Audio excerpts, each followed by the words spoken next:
principios de este año, más o menos el 27 de enero, se estrenó una película en cines que fue dirigida por el director Danny Boyd. Y esta película, un poco del contexto de la película que se estrenó, las personas protagonistas de la película vivían en una isla que podríamos decir que es una isla posapocalíptica, por un desastre que había pasado 28 años después. Entonces, ellos habían decidido refugiarse en esta isla porque lo que había más allá de la isla, podríamos decir, era absoluta muerte. Era un suicidio salir fuera de la isla sin tener ningún tipo de entrenamiento, sin haber experimentado los horrores que se podían encontrar allá afuera. Entonces, esa película se podría decir que está dividida en dos partes. La primera parte de la película es donde está el papá enseñando a su hijo cómo sobrevivir fuera de la isla. Y la segunda parte de la película es cuando el hijo, él tenía una esposa, el hijo tenía la madre, ella estaba enferma. Entonces, al ser una isla posapocalíptica, el personal que había en la isla era reducido y prácticamente no habían médicos. Se podría decir que solamente habían guerreros que iban y exploraban las afueras de la isla. Entonces, la segunda parte de la película es cuando el niño decide salir de la isla, coger a su madre sin avisarle a su padre y decide emprender un viaje porque, por cosas de guión, se había dado cuenta que allá afuera había un doctor. Entonces salió lleno de valentía porque habían cosas horrorosas fuera de la isla y al final se encontró con el doctor y le rogó que salvara a su madre. El doctor, también escaso de material médico, revisó a la madre y se dio cuenta que la madre tenía cáncer. Entonces fue y habló con el hijo y le dijo, creo que el hijo se llamaba Spike, y le dijo al hijo que la madre no puede ser salvada, que el cáncer ya había avanzado desde su cerebro a otras partes del cuerpo. Y ahí es cuando el doctor Kelson le da una frase o le transmite una frase a Spike que podríamos decir que esa fue la frase con la que Spike tuvo su evolución de personaje. Y la frase es memento mori, que es una frase que en latín significa recuerda que morirás, recuerda que morirás. Y cuando miraba un poquito de esta frase, es un concepto que usaban los filósofos en la antigüedad clásica, pero no únicamente los filósofos usaban esta frase. No solamente los filósofos empleaban esta frase para recordar la inevitabilidad de la muerte, sino también los cristianos de la época medieval usaban mucho esta frase, nuevamente, para estar recordando que la vida es pasajera y que tarde que temprano la muerte va a llegar. Y quizás cosas que buscaba transmitir esta frase es, en primer lugar, recordar la fragilidad y la brevedad de la vida. Otra cosa que buscaba transmitir esta frase en ese entonces es invitar a la humildad, especialmente frente al orgullo o a la vanidad. Y cuando yo leía este segundo significado o el segundo aspecto que buscaba transmitir esta frase, me acordaba de las frases del predicador, me acordaba de las palabras del predicador. ¿Que quién era el predicador? Salomón. ¿Se acuerdan lo que decía Salomón? Vanidad de vanidades, todo es vanidad.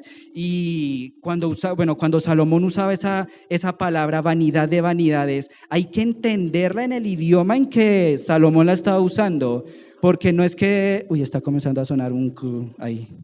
No es que Salomón esté usando esa vanidad como una muestra de orgullo, como una muestra de vanagloria, sino lo que Salomón quería transmitir con vanidad de vanidades es que todo es pasajero. Y cuando él usaba esa expresión vanidad de vanidades, daba la idea de ese humo que al inicio está completamente concentrado, pero a medida que va avanzando, va desapareciendo. Entonces, lo que quería dar a entender Salomón con esa expresión es todo es pasajero. Y también recordemos el contexto en el que estuvo Salomón. Podríamos decir, Salomón, ¿qué? No fue lo que tuvo. Salomón, ¿qué fue lo que no logró obtener gracias a la sabiduría y a la inteligencia que Dios le había dado? Tuvo todas las riquezas que una persona hubiera podido desear hoy en día. La casa de oro, el oro en ese momento no tenía la plata en ese momento no tenía ningún valor, porque todo el oro que se podía encontrar en Salomón, que había adquirido Salomón, era esencialmente valioso. Y todo lo que hizo Salomón, y al final Salomón dice: vanidad de vanidades, todo es vanidad. Otra de las cosas que busca transmitir esta frase es motivar a vivir con propósito, sabiendo que el tiempo es limitado. Y la cuarta característica es mantener la perspectiva, no aferrarse demasiado a lo material, porque todo es pasajero. Y pensando nuevamente en esta frase, en esta expresión, memento mori, recuerda que morirás, pensaba mucho también en lo que Santiago más adelante va a decir en el capítulo 4, versículo 14, que es: porque, ¿qué es vuestra vida? Ciertamente es neblina que se aparece por un poco de tiempo y luego se desvanece. Y recordando también lo que veíamos en 1 Timoteo con el pastor, por lo que Pablo le decía a Timoteo: porque nada hemos traído a este mundo y sin duda nada podemos sacar. Y cuando miramos ahí el versículo 11 del capítulo 1 de Santiago: porque cuando sale el sol con calor abrasador, la hierba se seca, su flor se cae y perece su hermosa apariencia. Así también se marchitará el rico en todas sus empresas. Ya ahorita vamos a estar viendo más a profundidad este pasaje, pero quiero que estemos pensando en esa frase. Ese va a ser el título de la predicación del día de hoy: memento mori, recuerda que morirás. Y bueno, nuevamente, no quiero que perdamos el contexto de lo que viene hablando Santiago. Ahí cuando vemos el versículo 9, el hermano que es de humilde condición, ahí podríamos decir que acá en la Reina Valera hace falta un conector que aparece en el original, y es lo que nos va a hacer seguir viendo el texto en el contexto de lo que Santiago venía hablando. Y si se acuerdan de lo que Sebastián predicó, ¿qué era de lo que Santiago venía hablando? Las pruebas, la sabiduría, la diversidad de pruebas y cómo el creyente va a afrontar esas pruebas. O como lo decía Sebastián, en resumidas cuentas, la vara de Dios. Entonces, ahí ese primer versículo lo podríamos entender como, o leer de una mejor manera: y ahora el hermano que es de humilde condición. Es decir, Santiago va a seguir tocando el tema de las pruebas, va a seguir en el contexto de las pruebas, pero ahora desde otra perspectiva. ¿Y cuál va a ser esa otra perspectiva? Desde el enfoque de los ricos y desde el enfoque de los pobres. Y acá es donde quiero que nuevamente recordemos el contexto de Santiago. No sé cuántos de acá alguna vez han ido a una sala 4D, o al menos conocemos lo que son las salas 4D. Bueno, conocemos lo que son las salas 3D, donde uno se pone las gafas para sumergirse más en la película y ver prácticamente la pantalla en la cara de uno. Ahora, la sala 4D es donde implementan movimientos de las sillas para que las personas se muevan y sea mucho más inmersivo. Y también en algunas salas lo que incluyen son como rocíos de agua para que sea aún más inmersivo, y el sonido lo hace aún más inmersivo. ¿Por qué digo esto? Porque quiero que pensemos que nosotros, no quiero que pensemos, vamos a sumergirnos, y quiero que miremos esto como si ustedes estuvieran en la sala 4D y sus Biblias es la pantalla, y el contexto de Santiago es lo que los va a sumergir completamente en la historia. Recordemos, y quiero que recordemos otra cosa antes de que se me pase, cronológicamente Santiago, ¿cuándo se escribió? Se escribió aproximadamente entre el 46 y 48 después de Cristo. y como Sebastián mencionaba, lo hace la primera carta del Nuevo Testamento. Nosotros lógicamente para ver o para transmitir de una mejor manera todo lo que Santiago le está hablando a los creyentes del primer siglo que fueron dispersados a causa de la persecución, a causa de haber visto cómo asesinaban a Esteban mientras predicaba, y lo único que hacía mientras predicaba era que le tiraban piedras, lo mataban, lo insultaban, y Esteban, ¿qué seguía haciendo? Seguía dando testimonio de su fe. Impresionante, porque nosotros vamos a alimentar, a nutrir la predicación con otros versículos que nos van a dar a entender mejor lo que Santiago está diciendo. Es decir, si nosotros no salimos animados, tenemos que estar pensando muy bien en cómo estamos espiritualmente, porque Santiago buscaba animar a los creyentes del primer siglo que estaban en la dispersión únicamente con esta carta. En ese momento, los creyentes a los que Santiago le escribió, los cristianos del primer siglo, no tenían ni romanos, no tenían ni hebreos, no tenían, bueno, los evangelios quizás no lo tenían, pero ya habían escuchado mucho de las palabras de Jesús. Mientras que nosotros sí tenemos toda la compilación del Nuevo Testamento, nosotros sí tenemos toda la palabra inspirada por Dios, nosotros con toda seguridad y con toda convicción podemos asegurar que tenemos la palabra profética más segura. Es decir, si no salimos animados, tenemos que estar pensando realmente en nuestra espiritualidad. Entonces, para recordar, el título de la predicación es Memento Mori, recuerda que morirás. Y el primer punto que nos va a introducir al texto, mientras estudiaba la predicación toda esta semana, sacaba al menos 3 enseñanzas que podemos ver en estos 3 pasajes. Y la primera enseñanza que podemos sacar está en el versículo 9, que es alegraos en medio de la humildad. Pero ese alegraos, la idea es decirlo con emoción. Alegraos, iglesia, en medio de la humildad. Y ese alegrados no es una opción. Ese alegrados no es algo opcional que los creyentes del primer siglo pudieran escoger si estar de esa manera o no. ¿Se acuerdan cuando veíamos el versículo 2? Tened por sumo gozo. Lo que Sebastián mencionaba eso es un imperativo. Acá cuando Santiago está diciendo, el hermano que es de humilde condición, gloríese, también es un imperativo, es un mandato. Ahora ustedes se imaginan Santiago diciéndole a los creyentes del primer siglo, que quizás han visto a muchos de sus hermanos morir a causa de Cristo, que venga un hermano de Cristo y les diga, se tienen que gloriar. Y ya vamos a ver por qué. ¿Por qué Santiago con tanta seguridad le dice a los creyentes, alégrense? Entonces, el primer punto del versículo 9, alegraos en medio de la humildad.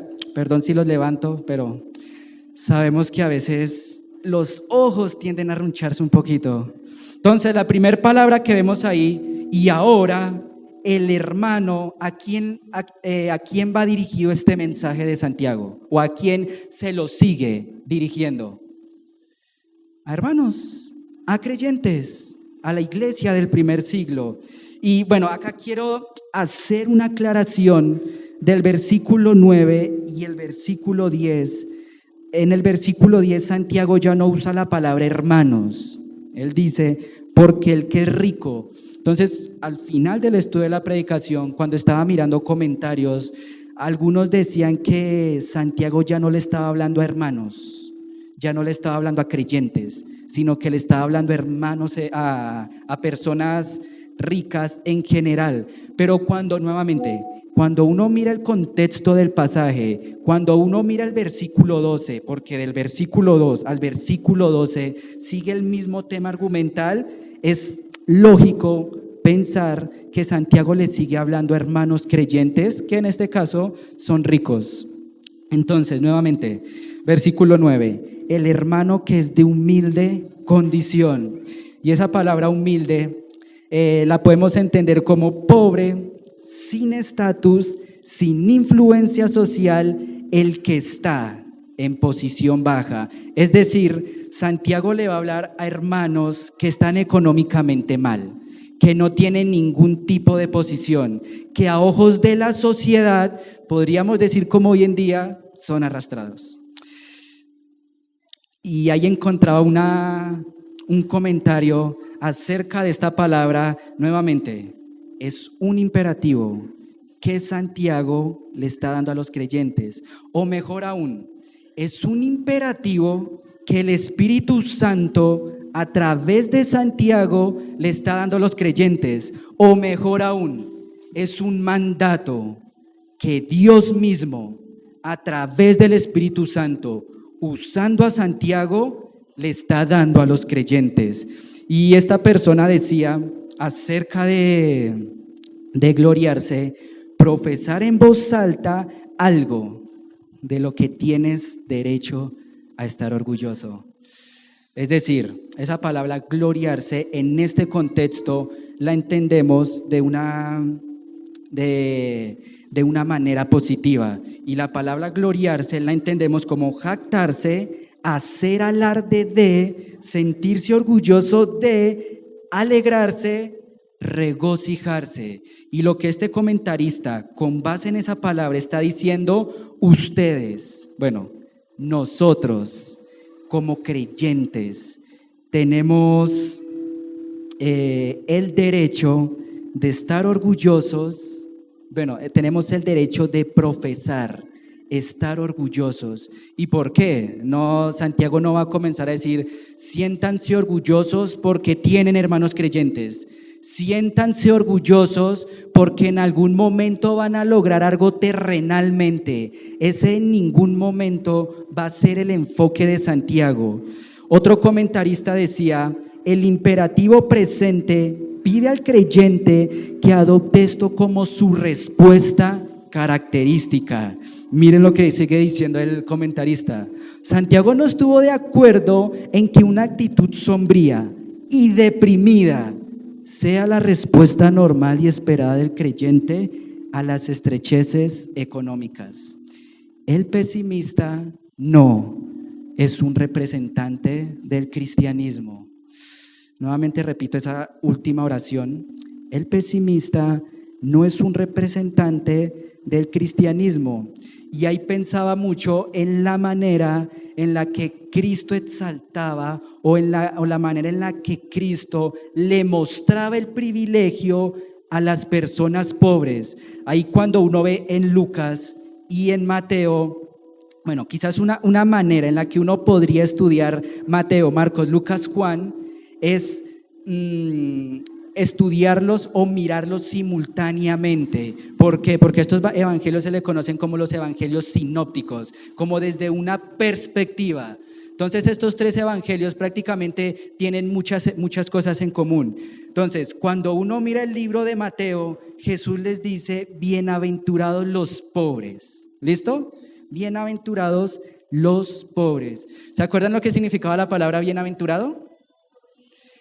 Extremadamente feliz, súper feliz, omega feliz, pero en este contexto y en el griego no se está refiriendo Jesús a alguien feliz, no está únicamente diciendo sonrían en todo momento, sino que en ese contexto en el que Jesús está usando la palabra bienaventurados, yo podría decir que tiene un significado más grande, que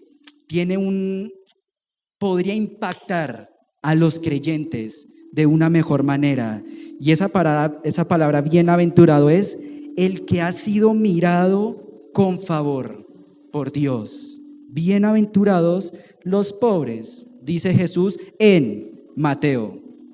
En Mateo dice bienaventurados los pobres en espíritu. Entonces ahí uno comienza quizás a ver esa dependencia que puede generar la pobreza, pero dependencia no en este mundo, no en las riquezas, no en la economía, sino dependencia directamente en Dios. Porque cuando Jesús dice bienaventurados los pobres en espíritu, está haciendo referencia, nuevamente, haciendo el contraste entre los fariseos de ese momento y las personas que veían a Cristo y reconocían que Él era el Mesías.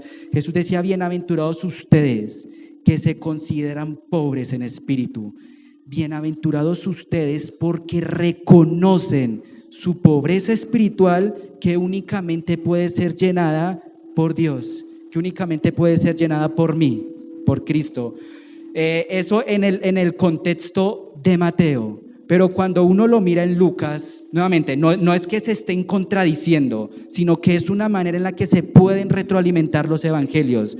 Cuando uno lo mira en Lucas y según el contexto de Lucas, que quiere mostrar a Jesús como el Cristo misericordioso que viene a traer misericordia en un mundo en el que quizás los líderes religiosos dejaban de lado a las personas por ciertas condiciones. Ahí la manera en la que Lucas lo escribe es: bienaventurados los pobres, no añade la palabra espíritu.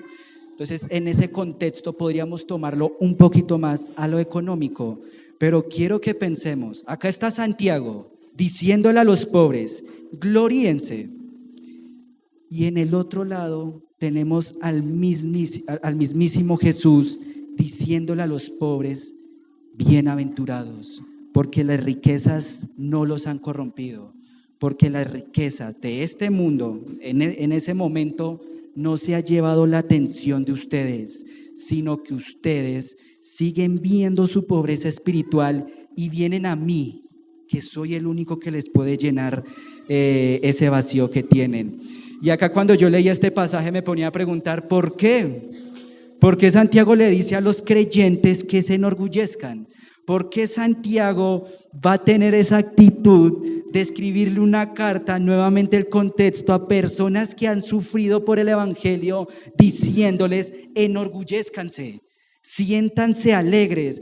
No sé, me pongo a pensar a veces, nosotros como seres humanos, quizás en momentos difíciles, en momentos de prueba, como en estos momentos están los creyentes del primer siglo, ¿cómo reaccionamos cuando un hermano se acerca a nosotros?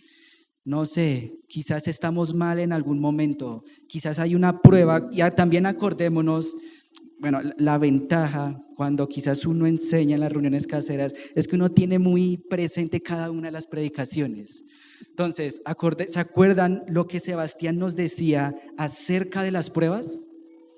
Sebastián decía que las pruebas era algo que quitaba el gozo a una persona, o mejor, la consecuencia de las pruebas es quitarle el gozo a una persona. Ahora quiero que pensemos, si en algún momento nosotros estamos mal por la prueba, quizás si en algún momento estamos mal a causa del pecado, y alguien se acerca y nos dice: hermano, así tocándonos el hombro, siéntase orgulloso porque usted está con Cristo. Siéntase orgulloso porque usted está con Dios, alégrese. ¿Y nosotros de qué manera vamos a responder? Es cierto, tengo que sentirme orgulloso. Ya ahorita también quiero explicar mucho mejor esta palabra orgulloso. Sí, yo tengo que sentirme orgulloso porque estoy con Cristo. ¿O cómo le vamos a decir? Es que usted no sabe por lo que yo estoy pasando.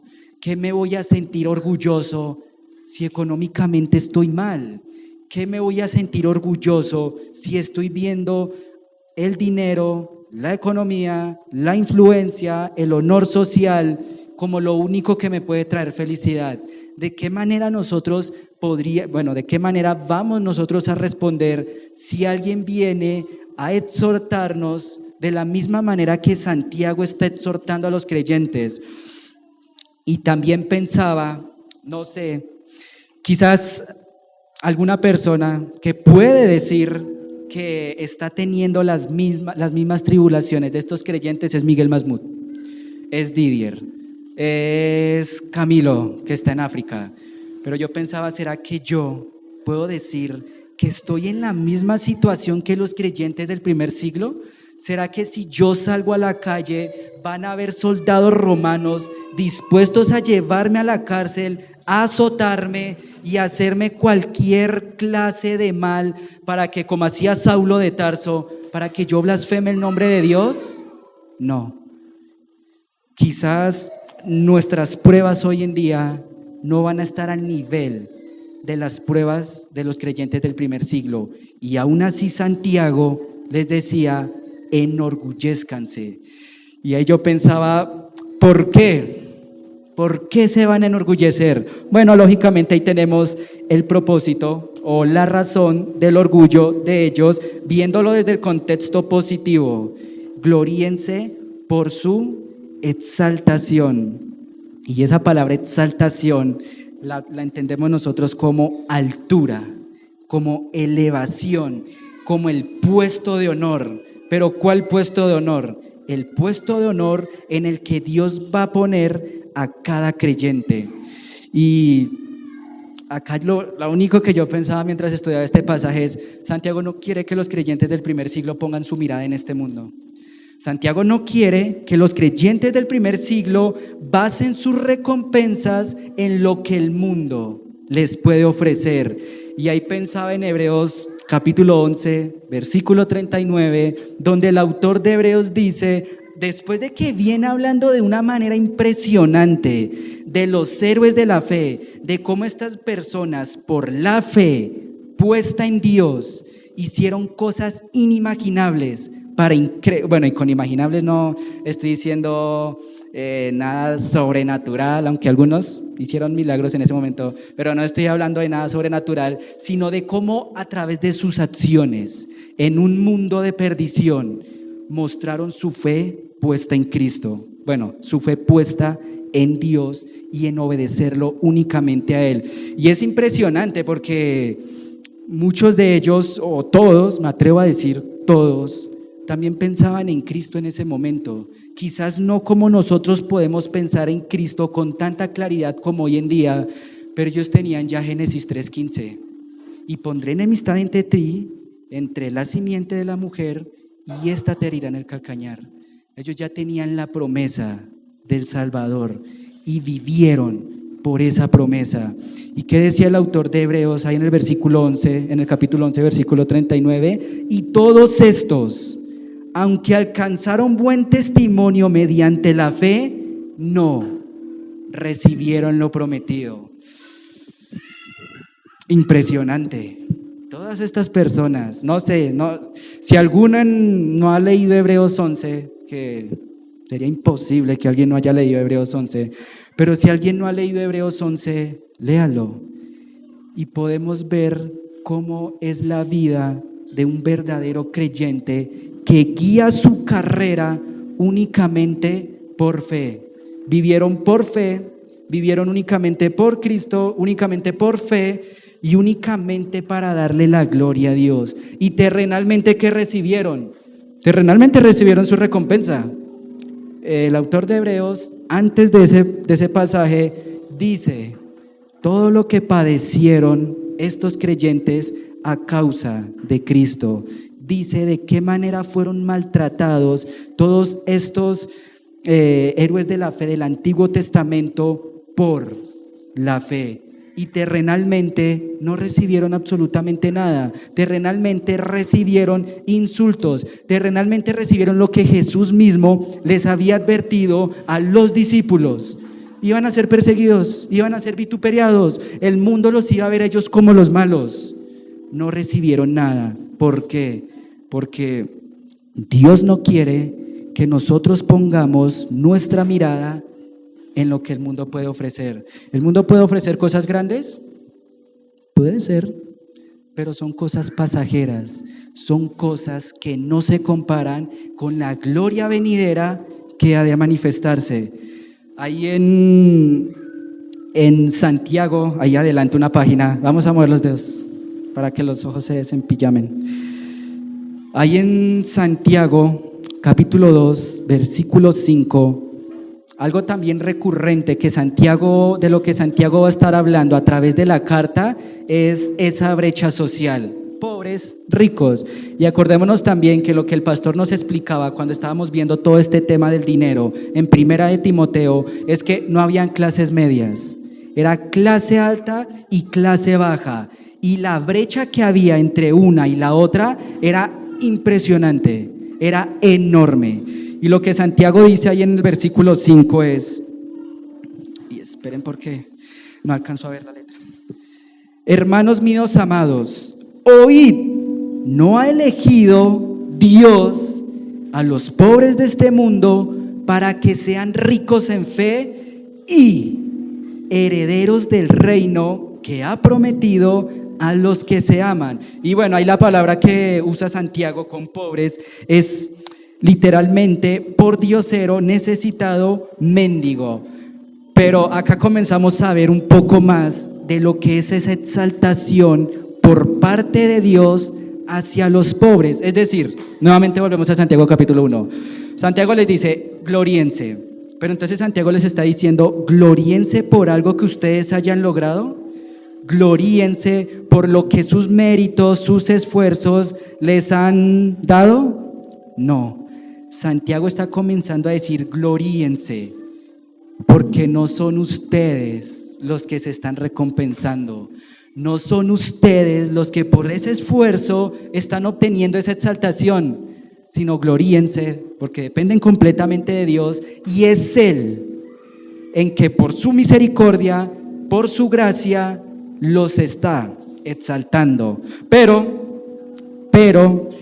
quizás acá podríamos estar muy emocionales, como, uy, yo soy pobre, yo estoy económicamente mal, yo tengo deudas a diestra y a siniestra, entonces yo estoy siendo exaltado por Dios. Pero ¿qué dice Santiago nuevamente en ese pasaje? No ha elegido Dios a los pobres de este mundo para que sean ricos en fe y herederos del reino que ha prometido. ¿A quiénes? A los que le aman. Pero entonces yo amo a Dios, digo que amo a Dios y soy pobre, entonces voy a ser exaltado por Dios. Pero Santiago también hace la advertencia: ¿creemos en Dios? Muy bien, pero los demonios también creen y tiemblan. Y acá Sebastián nos tiene acostumbrados a los paréntesis, entonces también quiero hacer un paréntesis. Esa palabra que está usando Santiago en el capítulo 2, versículo 5 de aman, es exactamente la misma palabra que encontramos en Lucas capítulo 7, versículo 47. Y ese es un pasaje impresionante. Vamos a ir todos a Lucas. A Luquitas capítulo 7, versículo 47. Bueno, Lucas 7:47. Aquí quiero hablar del contexto sí o sí de este pasaje, porque es un pasaje impresionante. ¿Qué pasó? Un fariseo llamado Simón le rogó. Cuando uno lee esa palabra rogar, uno dice impresionante. Un fariseo le imploró a Jesús que fuera a comer a su casa. Pero no, esa palabra rogar que aparece en el versículo 36 es que le pidió el fariseo le pidió como si estuviera en la misma posición de Jesús. Esa palabra da la idea de un rey que le pide algo a otro rey. Prácticamente es todo lo contrario a la palabra que se usa en Santiago capítulo 1, se me va el versículo, cuando Santiago les dice, y al que le falte sabiduría pida. Es todo lo contrario a esa palabra, porque esa palabra sí significa reconocer la posición inferior para pedirle a alguien superior. Pero solamente quería hacer ese énfasis. En el versículo 47 dice: por lo cual te digo, hablándole a esta mujer ramera, que por fe fue a la casa de Simón, porque por rumores había escuchado que Jesús estaba ahí, y las cosas que hace esta mujer por Jesús son impresionantes. No vamos a leer esa parte porque solamente quiero hacer énfasis en este pasaje, pero las cosas que esa mujer hace son impresionantes, y Jesús hace el contraste entre lo que la mujer hace y lo que el fariseo no hizo. La mujer prácticamente fue más allá de las tradiciones comunes que se hacían en ese momento cuando recibían a una visita, cosa que Simón ni siquiera hizo.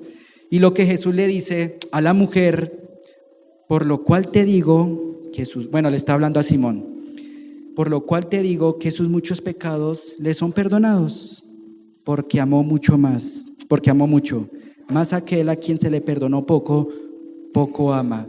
Ahí Jesús dice eso después de haber mostrado la parábola del acreedor que tenía dos deudores y uno, me acuerdo que esa vez le pregunté a ChatGPT cuánto eran 500 denarios y era prácticamente 6 millones, mientras que la otra persona solamente debía 600,000 pesos. Y lo que quiere dar a entender Jesús con esa parábola que había usado es que la mujer era consciente de la enorme deuda que Cristo le había pagado. Y bueno, ahí en el texto leemos, tus muchos pecados les son perdonados porque amó mucho. Pero ella no fue perdonada a causa de su amor, porque al final de esa sección Jesús dice, su fe fue la que la salvó. Cuando yo estaba leyendo el comentario de John MacArthur, él decía, ese porqué, ese conector de razón debería cambiarse para entenderlo mejor por un conector de consecuencia. Y la manera en la que John MacArthur ponía esa palabra ahí es, tus muchos pecados te son perdonados, por lo cual amas. Si nosotros queremos ser exaltados, por Dios, si nosotros queremos recibir esa recompensa por parte de Dios, y acá le quiero hablar quizás a las personas que no han reconocido aún a Cristo como Salvador, a personas que quizás no han reconocido o no son conscientes de esa enorme deuda que tenemos, o bueno, los no creyentes, que tienen delante de Dios, no van a recibir absolutamente nada de parte de Dios. Bueno, van a recibir su juicio, van a recibir su furia, van a recibir su ira. ¿Por qué? Porque no aman a Dios realmente. ¿Y por qué no aman realmente a Dios? Porque no han reconocido la inmensa deuda que tienen delante de Dios, que solamente Cristo puede suplir. Y quizás a las personas que ya hemos reconocido a Cristo como Salvador, también pensaba mucho en, Santiago quiere animar a los creyentes a que en medio de las pruebas no pongan su mirada en lo que el mundo les puede ofrecer.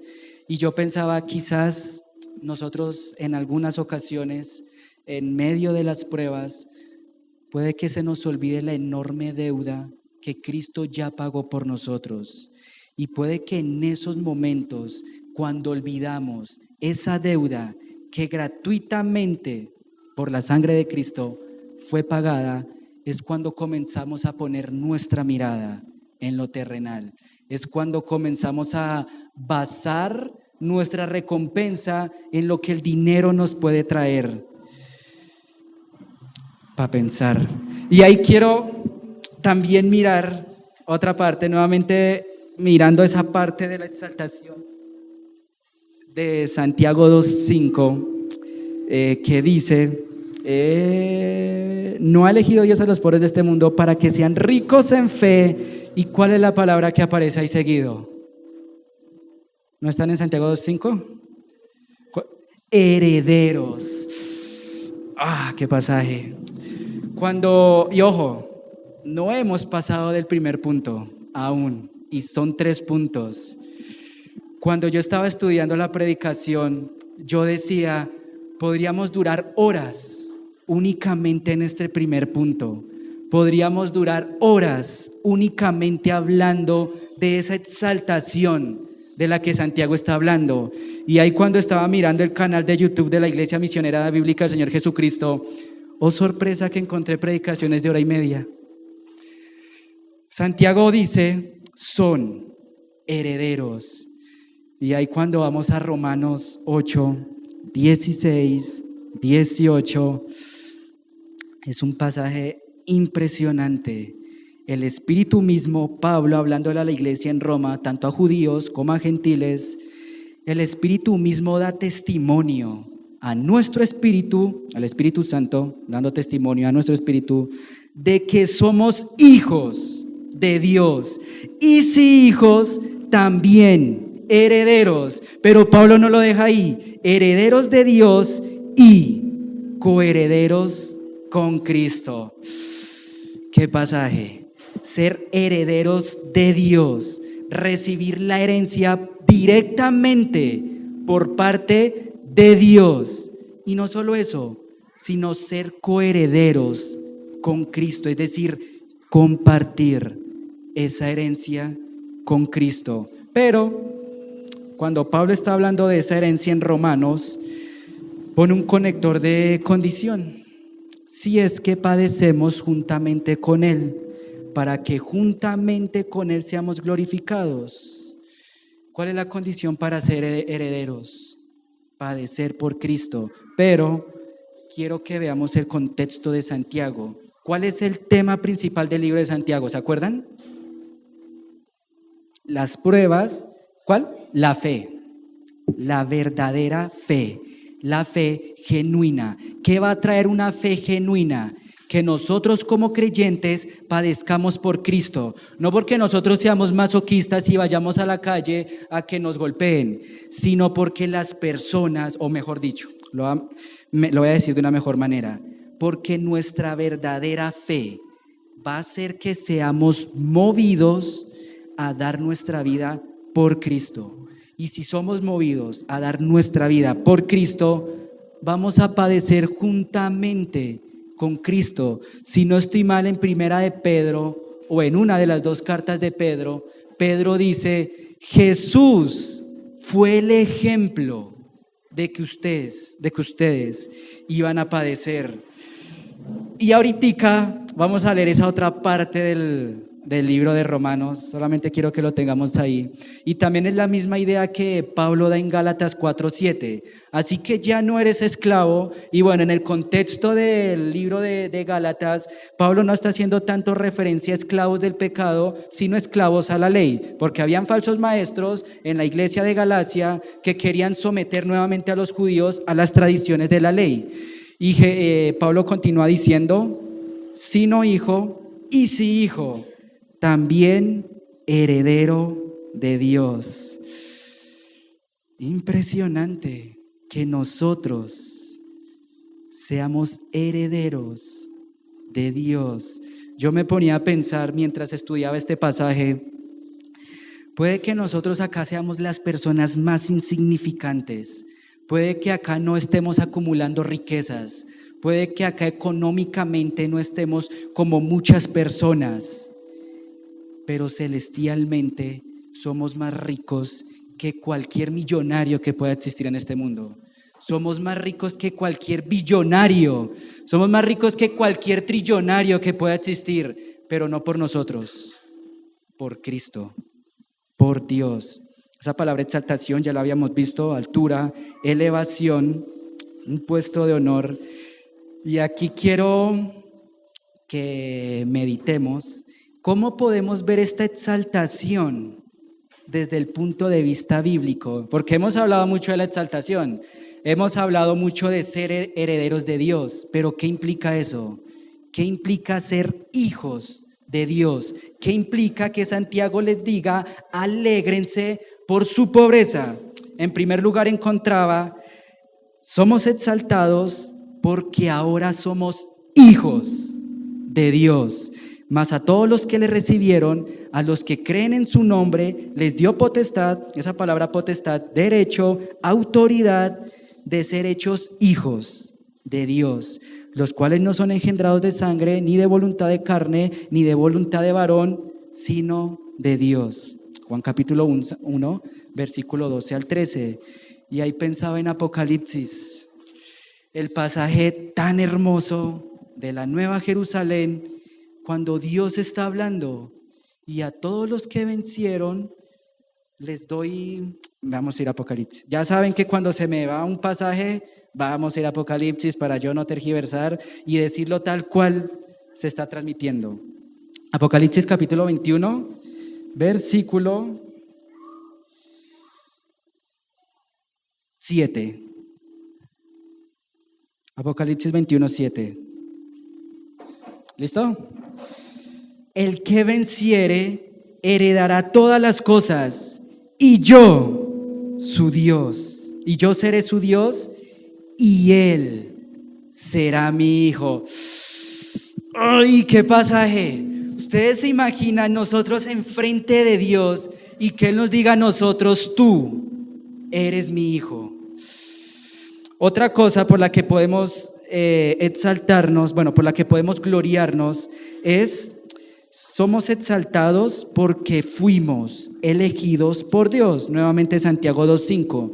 ¿No eligió Dios a los pobres de este mundo para que sean ricos en fe y herederos del reino? La tercera que encontraba es: somos exaltados porque poseemos una herencia eterna. Santiago 1:12. Bienaventurado el varón que soporta la tentación, porque cuando haya resistido la prueba, recibirá la corona de vida. Ahí Santiago está hablando metafóricamente, y lo que MacArthur decía es que una mejor traducción es la corona que es la vida eterna. ¿Qué mayor recompensa que esa? La cuarta que encontraba era: somos exaltados porque Cristo se identificó con los humildes, el cual, siendo en forma de Dios, no estimó el ser igual a Dios como cosa que aferrarse, sino que se despojó a sí mismo, tomando forma de siervo, hecho semejante a los hombres, y estando en la condición de hombre, se humilló a sí mismo, haciéndose obediente hasta la muerte y muerte de cruz. También somos exaltados porque dependemos completamente de Dios. Quitó bienaventurados los pobres en espíritu, porque de ellos es el reino de Dios. Y esta me generaba también quizás emoción. Somos exaltados porque el orden del mundo se invierte. Ahí en Lucas 1:52, en el Cántico de María, conocido como el Magnificat: pues tengo por cierto que las aflicciones del tiempo estaba leyendo Romanos. Quitó de los tronos a los poderosos y exaltó a los humildes. Y al final de la predicación vamos a ver el ejemplo más claro de lo que es que quite a alguien poderoso para humillarlo. Y la séptima razón que podía haber es: somos exaltados porque participamos de la gloria futura. Romanos 8:18. Pues tengo por cierto que las aflicciones del tiempo presentes no son comparables con la gloria venidera que en nosotros ha de manifestarse.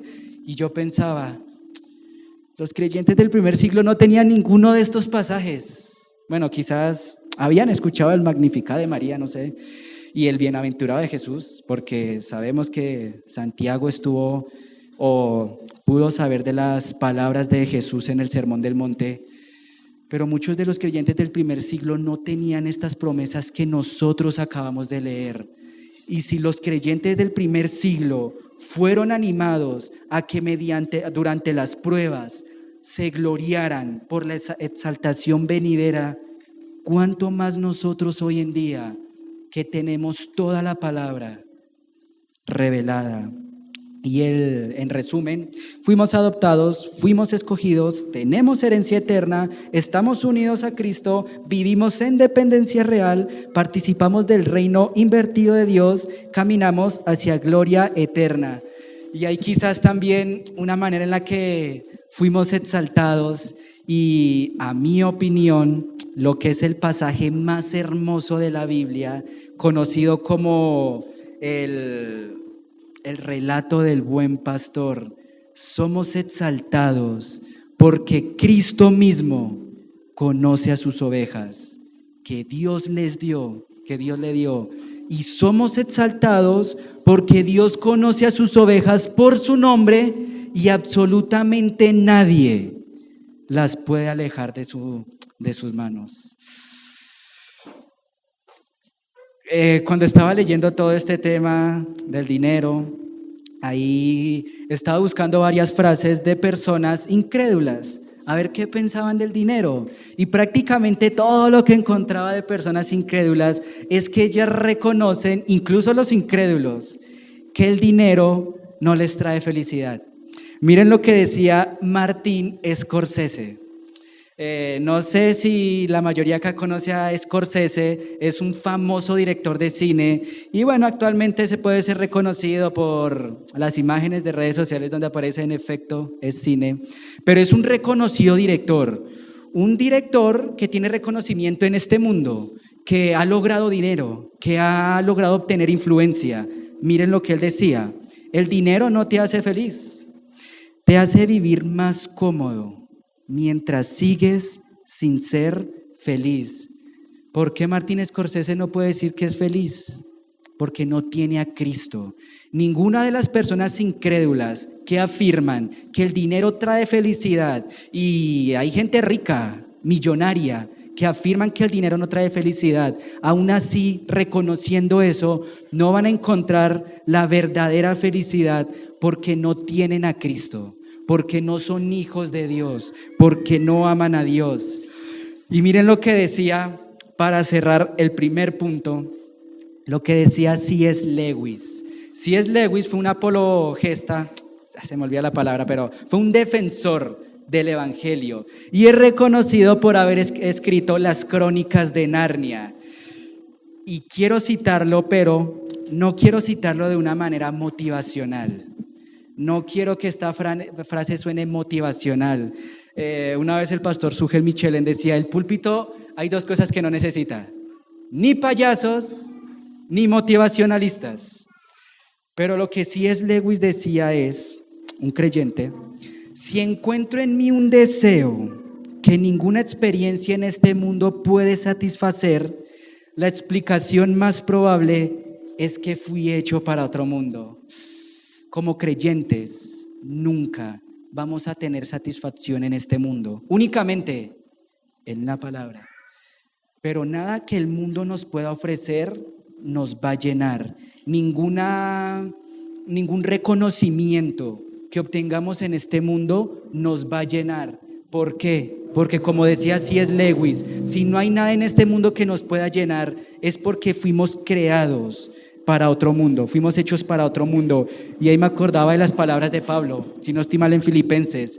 ¿Nuestra ciudadanía es terrenal? No, nuestra ciudadanía como creyentes, como hijos de Dios, es celestial. Y yo decía, claro, por eso nada en este mundo va a satisfacernos, porque ¿qué se puede comparar en este mundo con toda la herencia que Dios tiene preparado para los que creyeron en Él? No hay absolutamente nada que se compare a lo que Dios tiene preparado. Y para cerrar este primer punto, pensaba ahí en el final de la vida de Pablo, de Saulo el perseguidor a apóstol de los gentiles, alguien que entendió que la recompensa no está en este mundo, y alguien que entendió que todo lo que él era lo tiene por, tal cual como lo dice, por estiércol. Y al final, después de su impresionante vida, he peleado la buena batalla, he acabado la carrera, he guardado la fe. Por lo demás, me está guardada la corona de justicia, la cual me dará el Señor, juez justo, en aquel día, y no solo a mí, sino también a todos los que aman su venida. ¿Ustedes imaginan nosotros recibiendo una recompensa directamente por parte de Dios?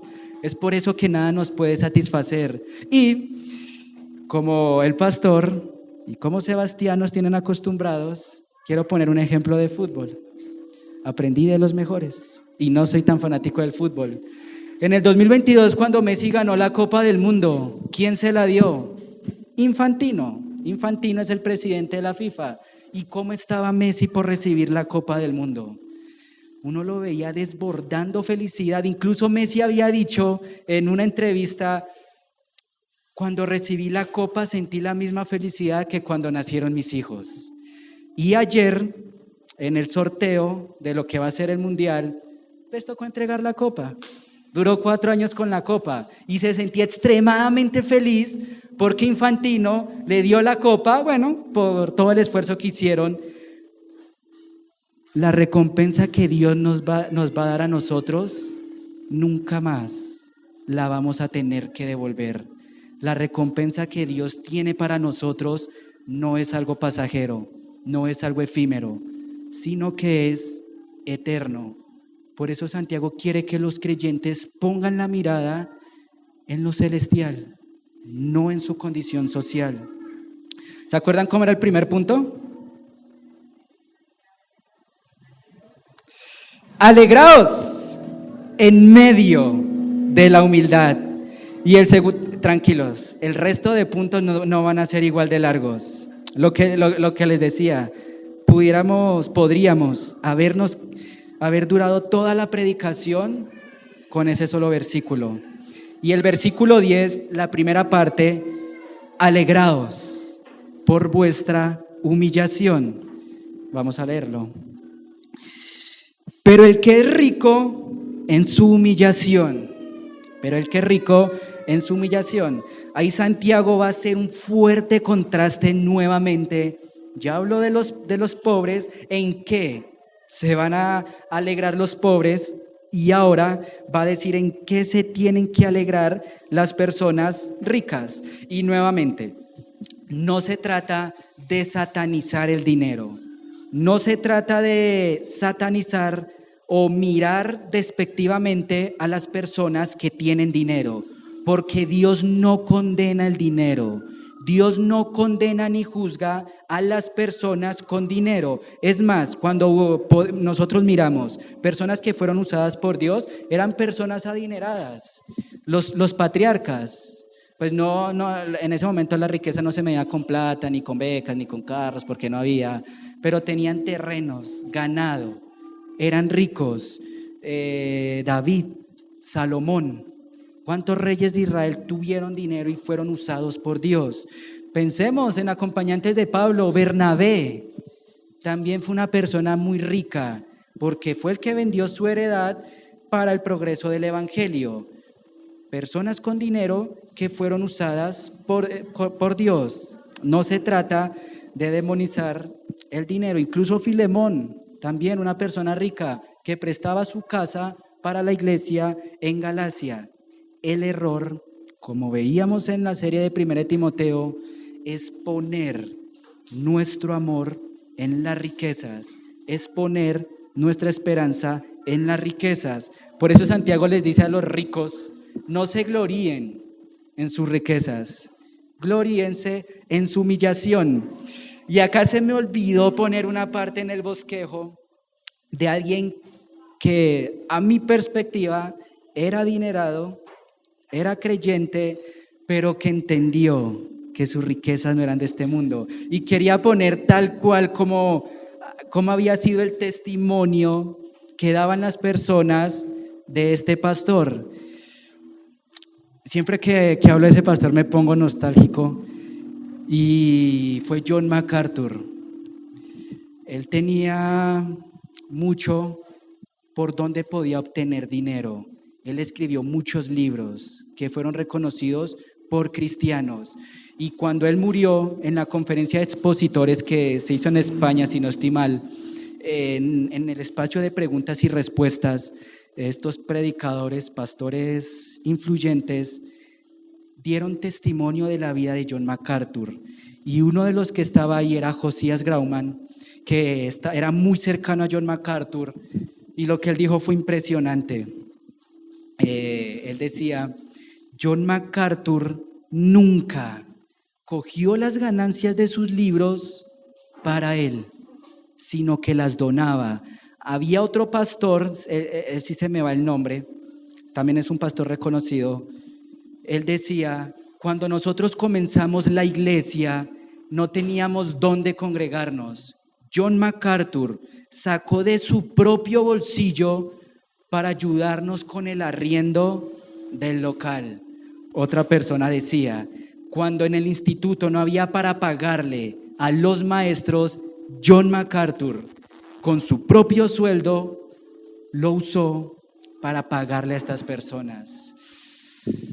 Qué impresionante. Una persona creyente que tenía todo para obtener ganancias, entendió que él no tenía que gloriarse en el dinero, sino en su condición.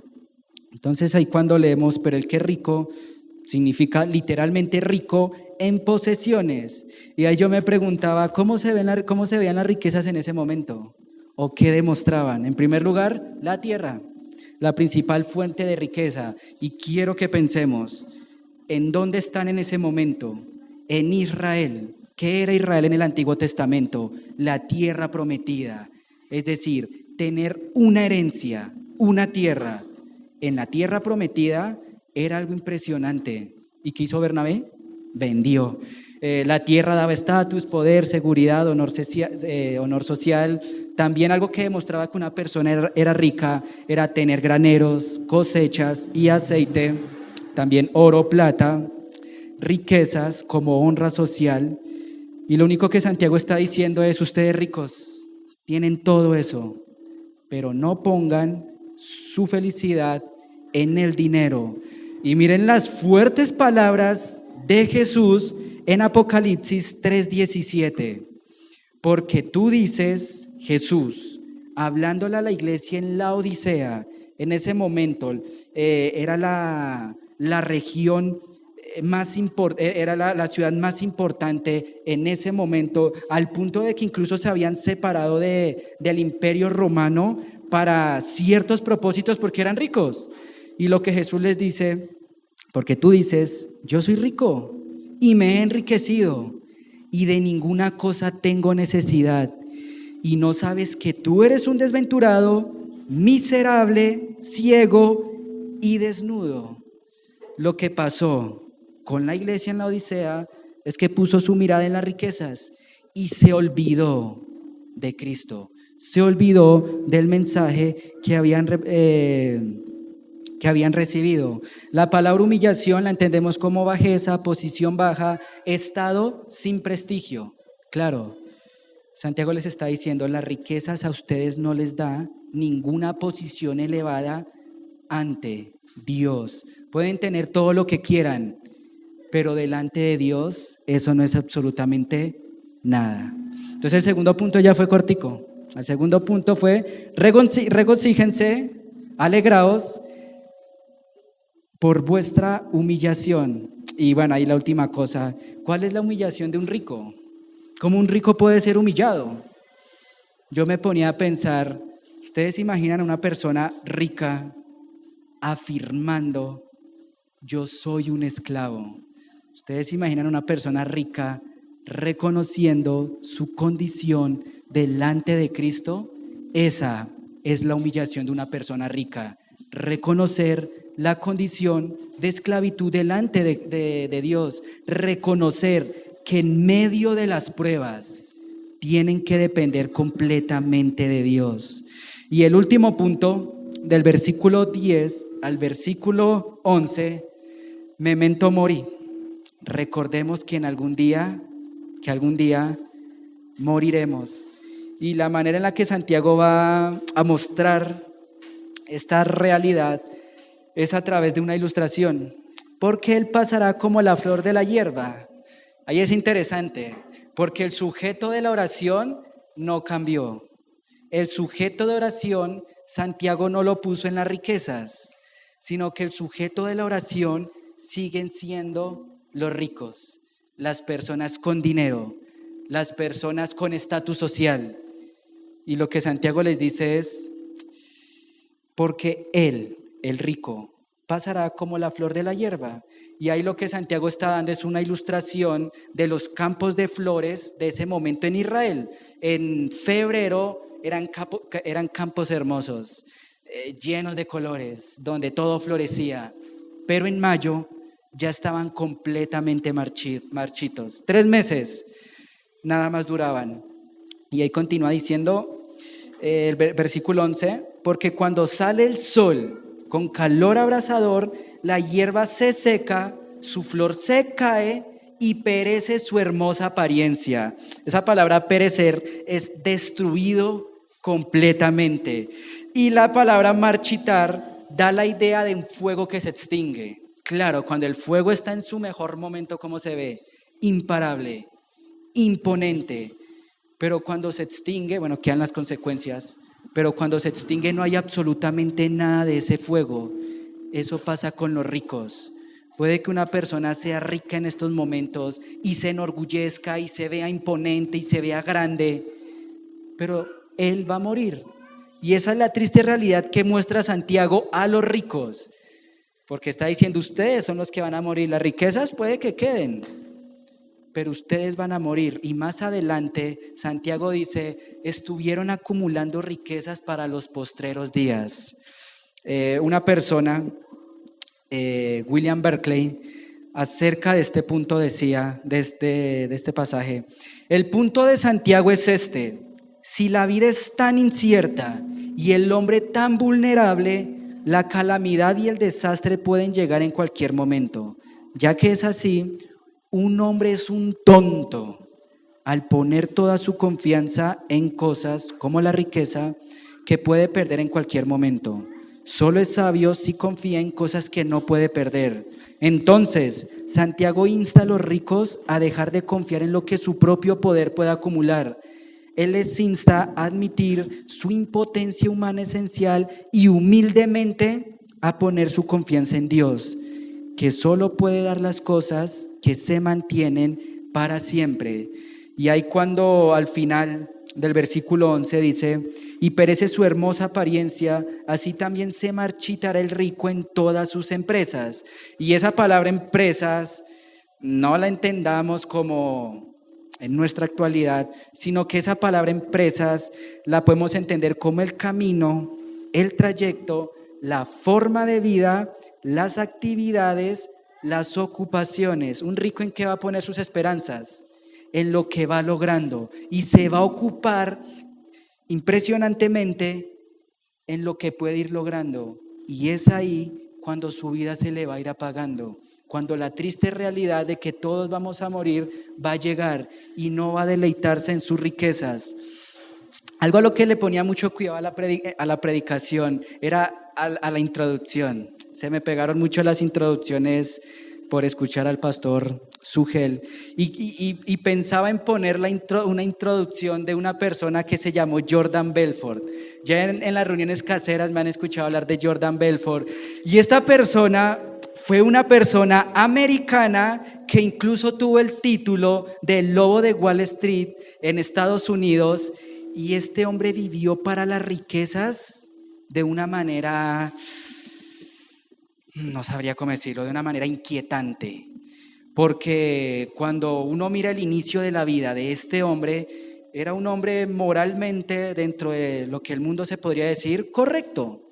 Él era un corredor de bolsa, esos que son intermediarios entre lo que una empresa o lo que las empresas venden o el dinero entre otras empresas. Y bueno, él comenzó a estudiar ciencia, biología, y eso no le dio dinero, hasta que comenzó a perseguir el dinero, y comenzó a estafar, comenzó a ganar dinero, comenzó a tener una empresa que se llamaba, se me olvidó, pero creció esa empresa a causa de robar a otras personas. Después de ser un hombre moralmente correcto, se volvió mujeriego, dejó a su esposa, se volvió drogadicto, se dejó influenciar por las personas ricas de ese momento, dejó de lado el consejo de sus padres y se hizo rico de una manera impresionante. Y al final, todas sus riquezas se fueron porque lo descubrieron, y la mayor parte de sus riquezas las perdió. Y para terminar con un único ejemplo, quiero que vayamos a Daniel 4. Ahí ya comenzamos a relacionar quién fue esa persona rica que Dios humilló a causa de sus riquezas y por poner su esperanza en las riquezas. Versículo 30 y 32 de Daniel capítulo 4. Habló el rey y dijo: ¿no es esta la gran Babilonia que yo edifiqué para casa real con la fuerza de mi poder y para gloria de mi majestad? Aún estaba la palabra en la boca del rey cuando vino una voz del cielo: a ti se te dice, rey Nabucodonosor, el reino ha sido quitado de ti, y de entre los hombres te arrojarán, y con las bestias del campo será tu habitación. Y como a los bueyes te apacentarán, y 7 tiempos pasarán sobre ti, hasta que reconozcas que el Altísimo tiene el dominio en el reino de los hombres y lo da a quien Él quiere. Un rey que Dios le permitió tener riquezas, un rey al que Dios le permitió tener riquezas, pero que Él dijo: fui yo el que logré las riquezas, y que eso lo llevó a depositar su confianza en las riquezas, dejando de lado la gloria de Dios. ¿Y qué pasó? Dios lo humilló, Dios le quitó todo. hasta que él reconoció la grandeza de Dios. Iglesia, memento mori. Recordemos que en algún momento vamos a morir. Recordemos que no tenemos que poner en medio de las pruebas y en medio de nuestra carrera la mirada en lo que el mundo puede ofrecer, sino en lo que Dios tiene preparado a los que le aman, sea rico, sea pobre. Pongamos nuestra confianza en Dios. Y quiero terminar con esta parte de la canción. Es una canción que ya conocemos, que es la persona que sueña, que va al cielo y que muchas personas llegan diciéndole gracias por darme al Salvador. Pero miren cómo termina, bueno, no termina la canción así, pero miren esta parte de la canción. Sé que allá en el cielo llanto no habrá, mas seguro estoy de que te vi llorar al ver al buen Jesús cuando tu mano él tomó y dijo: hijo, lo que has visto será tu galardón. Como dice Jonathan en La Ciudad de Dios, si ponemos la mirada en lo celestial, vamos a recibir la recompensa. Nos abrazará nuestro Salvador. Como termina la película del progreso del peregrino. Bienvenido, bienvenido Cristian, bienvenido a la ciudad celestial. Y como decía Cristian, si tan solo mi familia y mis seres queridos pudieran ver esto, ellos también vendrían. ¿En dónde estamos depositando nuestra confianza? ¿Qué recompensa estamos buscando? Y recordemos que vamos a morir.